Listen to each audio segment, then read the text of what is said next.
What up, y'all? This is your boy Dash back again with another word of the day. This word today is one of them words that is not only is it necessary, but it's something that is going to happen. You can't not do this.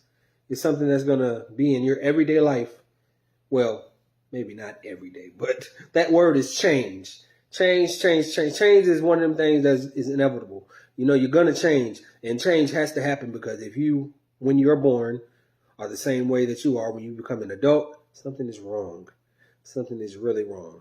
But, you know, it's three changes that are necessary and three changes that you really need to consider as you move forward in your life.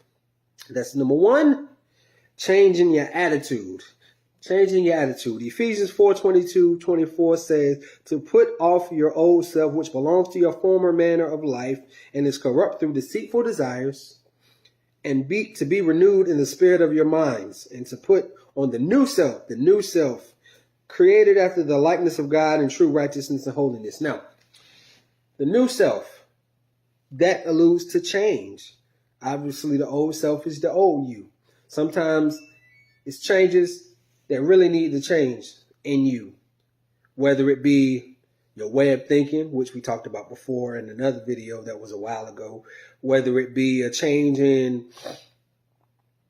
how you feel about yourself, whether it be a change in how you feel about your surroundings. See, because people will be in a place where they need to be to grow, but because it don't feel good, oh no, I can't deal with this. I can't deal with this. That's the thing. That attitude of I gotta feel comfortable in everything that I'm in. First of all, that's unrealistic. If you expect to be if you expect to be comfortable in everything, then you just don't want to do anything, because the things that mean the most in life and the things that are the most necessary to life are uncomfortable. Growth is uncomfortable. Learning something new is uncomfortable.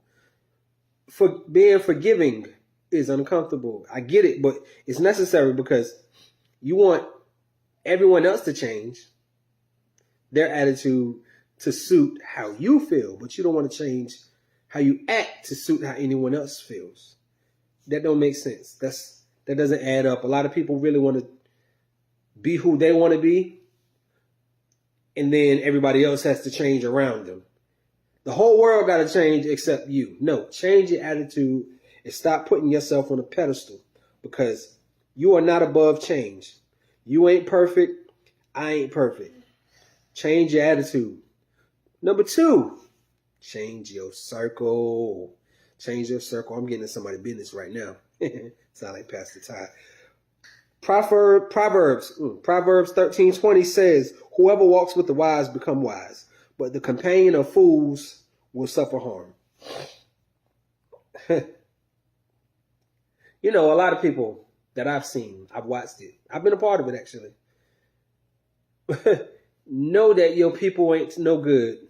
Know that your people ain't helping you get nowhere, but you just want to keep them around because you don't want them to feel bad. Look, I always say this.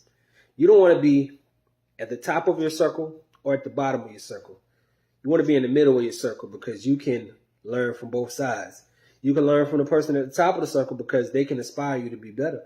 And the person at the bottom, you can learn from them because they can keep you from foolishness. And you can see their struggles and you can see what you don't want to deal with and make a conscious decision to not.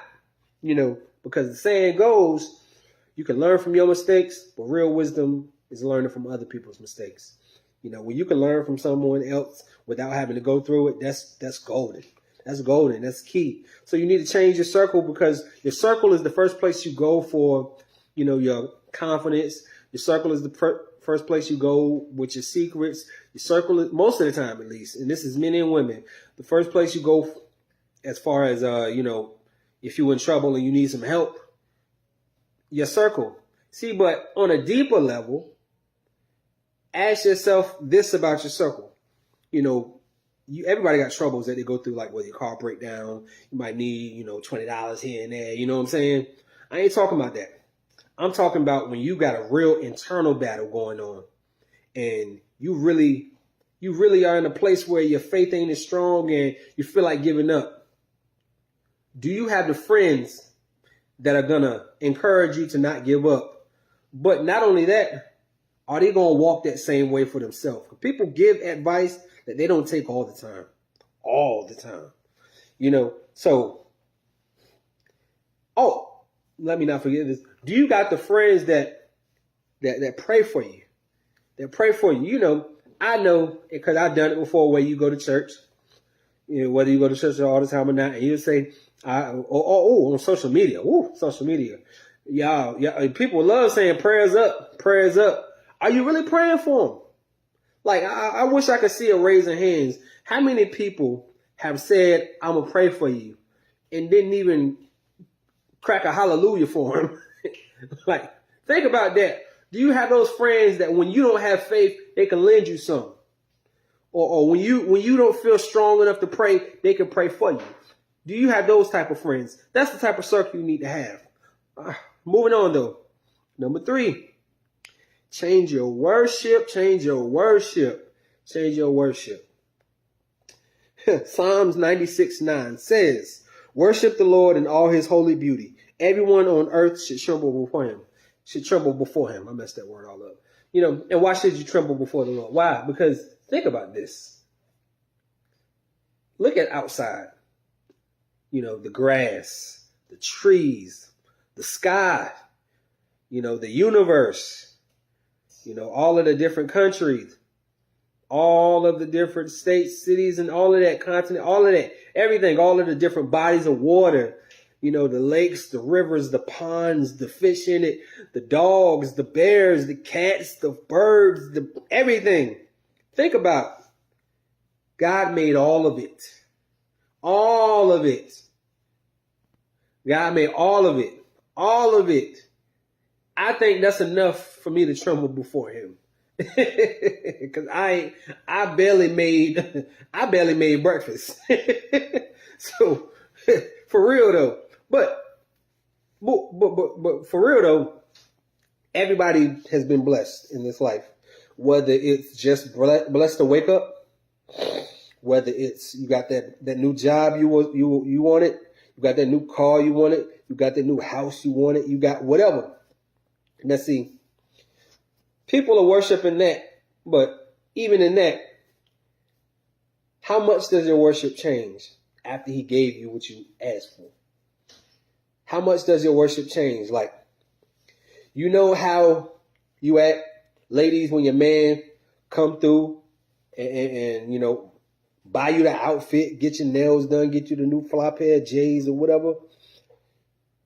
How you treating him when he give you that? Like, what type of admonishing are you giving him? What type of excitement are you showing towards that moment? And fellas, when your girls bought you that new pair of J's, or when she bought you that PS5 or that Xbox One, how much excitement are you lending to that moment? Now think about this. After she gave you that, y'all will ride that wave. She don't got to give you nothing else for a minute, and you'll keep that same energy. Just like, fellas, when she give you that, the gift or whatever, y'all will ride the wave and keep that same energy. God blesses you daily, every single day. When you wake up every morning and breathe, how much excitement do you lend toward him? I'm not saying you don't, but I'm asking. Because I want to, seriously, I want you to think about this. When you wake up every morning breathing and your limbs, work, even if they don't, or if you have a stable mind, you got a roof over your head, your kids is good, you know what I'm saying? You might have struggles and stuff, but he woke you up. How many of y'all are putting the excitement that you give your girl for that PS5 or your man for that for them nails in that quick weave or the whatever the hair y'all be wearing? I don't know. But how many of y'all are giving that excitement, the same excitement to your praise and to your worship? How many of y'all are giving that same energy? He does it every single day. Change your worship. But above all, change and for the better. Dash out. Love y'all.